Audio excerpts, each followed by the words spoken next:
নমস্কার বন্ধুরা, welcome back to live আড্ডা ফুটবল। তো বন্ধুরা, আরও একটা নতুন ভিডিওতে তোমাদের সকলকে স্বাগতই জানাই। বন্ধুরা, ভিডিওটা শুরু করার আগে তোমাদের কাছে একটাই অনুরোধ, সেটা হচ্ছে যে আমাদের এই চ্যানেলে যারা প্রথমবার তারা কিন্তু অবশ্যই আমাদের এই চ্যানেলটাকে সাবস্ক্রাইব করে পাশে থাকা বেল আইকনটি অল করে রাখবে, যাতে সবার প্রথমেই এরকম খেলার আপডেট তোমাদের কাছে পৌঁছে যায়। তো বন্ধুরা, এই ভিডিওতে তোমাদের কাছে মাত্র 100টা লাইকের আশা রাখছি। তো আশা করছি তোমরা 100টা লাইক কমপ্লিট করে দেবে এই ভিডিওতে। তো বন্ধু, আর একটা কথা, অনেকেই বলছে যে দাদা মাইকে আওয়াজ হচ্ছে। তো আমি জানি মাইকে আওয়াজ হচ্ছে, তোমরা প্লিজ একটু কোঅপারেট করো। নেক্সট মান্থে কিন্তু আমি ভালো মাইক দিয়ে ভিডিও করবো। এখন কিন্তু ভালো মাইক নেওয়ার অত টাকা নেই আমার কাছে, যার কারণে কিন্তু এই মাইকে ভিডিও করছি। তো প্লিজ তোমরা একটুখানি আমাকে সাপোর্ট করো। মানে নেক্সট মান্থে কিন্তু আমি ভালো মাইকে ভিডিও করবো, অর্থাৎ এই মাসটা শেষ হলে কিন্তু সামনের মাস থেকে কিন্তু আমি ভালো মাইকে ভিডিও দেবো তোমাদের জন্যে। তো যাই হোক, আজকে মোহনবাগানকে নিয়ে কিছু আপডেট তোমাদের সঙ্গে শেয়ার করার আছে, একটা গুড নিউজও আছে, তো সেইগুলো শেয়ার করব। তো তার আগে যারা নতুন এসছো, প্লিজ 10,000 মেম্বার হতে আর বেশি বাকি নেই। যারা নতুন এসছো তারা কিন্তু প্লিজ এই ছোটো ভাইটাকে একটা সাবস্ক্রাইব করা কিন্তু পুরোপুরি ফ্রি, কোনো টাকা পয়সা লাগে না। তো যারা নতুন এসছো তারা কিন্তু অবশ্যই সাবস্ক্রাইব করে দাও। তো এবার আসি খবরের দিকে আসতে গেলে সবার প্রথমে যে আপডেটটা নিয়ে কথা বলতে চাই, সেটা কিন্তু আমরা সন্দেশ ঝিঙ্গানকে নিয়ে আলোচনা করছি। তো বন্ধুরা, সন্দেশ ঝিঙ্গানকে নিয়ে প্রায় 2-1 সপ্তাহ থেকে একটা রিউমার বেরিয়ে আসছিল, এবং ইভেন আইএসএল ট্রান্সফার মার্কেট থেকেও বলা হয়েছিল যে সন্দেশ ঝিঙ্গান নাকি মোহনবাগানে আসতে পারে, মোহনবাগান নাকি সন্দেশ ঝিঙ্গানকে একটা টার্গেট করেছে। তো এই যে ডিলটা, এই যে টার্গেটটা, এটা কিন্তু বেশি দূর এগোয়নি, এটাই খবর আমাদের কাছে এসেছিল। কিন্তু বর্তমানে এইটার যে মানে উদাহরণ, সেটা কিন্তু আবার ফুটে উঠছে।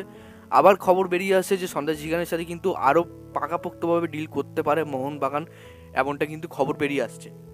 তবে অফিসিয়ালভাবে এখন কিন্তু কোনোরকম কোনো পেজ থেকে খবর লিক্স করা হয়নি।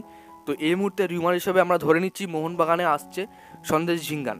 তো এটা কিন্তু 100-এর মধ্যে তোমরা এখন 40% বা 30% ধরে রাখতে পারো। তো দেখো, এটা কিন্তু পুরোপুরি ডিপেন্ড করছে মোহনবাগানের উপরে। মোহনবাগান তারা অ্যাকচুয়ালি নিতে চায় কি নিতে চায় না, বা এই নিউজটা সত্যি কি সত্যি। জাস্ট রিউমারটা তোমার সঙ্গে শেয়ার করলাম। আমি অবশ্যই আমি রিসার্চ করে দেখছি। অবশ্যই সেরকম যদি কিছু নিউজ পাই, তাহলে কিন্তু অবশ্যই আমি সন্ধ্যাবেলা তোমার সঙ্গে শেয়ার করে দেবো। ওকে, তো এরপরে যে আপডেটটা দেবো সেটা কিন্তু গ্রেগ স্টুয়ার্টকে নিয়ে। খুব বড় সুখবর, গ্রেগ স্টুয়ার্ট তিনি কিন্তু পরের ম্যাচে, অর্থাৎ পরের ম্যাচে 17 তারিখে যে ম্যাচটা আছে, ওই ম্যাচে কিন্তু তিনি প্রথম হাফ থেকে খেলতে পারেন। অর্থাৎ গ্রেগ স্টুয়ার্ট তিনি কিন্তু জামশেদপুরের সাথে যে ম্যাচটা আছে 17 তারিখে, সেই ম্যাচে কিন্তু গ্রেগ স্টুয়ার্ট ফার্স্ট হাফ থেকে অ্যাভেলেবেল থাকতে পারে, এমনটা কিন্তু খবর বেরিয়ে আসছে মোহনবাগান থেকে। তো তোমাদের কি মনে হয়, গ্রেগ স্টুয়ার্ট যদি প্রথম হাফ থেকে থাকে মোহনবাগানের হয়ে, তিনি যদি প্রথম হাফ থেকেই তিনি খেলেন, তাহলে কিন্তু বাড়তি কোনো সুবিধা কি মোহনবাগানের জন্য তুলতে পারবেন? তো তোমাদের কি মনে হয়, তোমরা কিন্তু অবশ্যই কমেন্ট বক্সে জানিয়ে দাও। আমার তো মনে হয় যে জামশেদপুরের সাথে খেলে গ্রেগ স্টুয়ার্ট ফার্স্ট হাফ থেকে যদি খেলে, তাহলে কিন্তু অবশ্যই বেশি চান্স পাবে মোহনবাগান। এরপরে যে আপডেটটা দেবো সেটা কিন্তু খুবই ছোটো একটা আপডেট।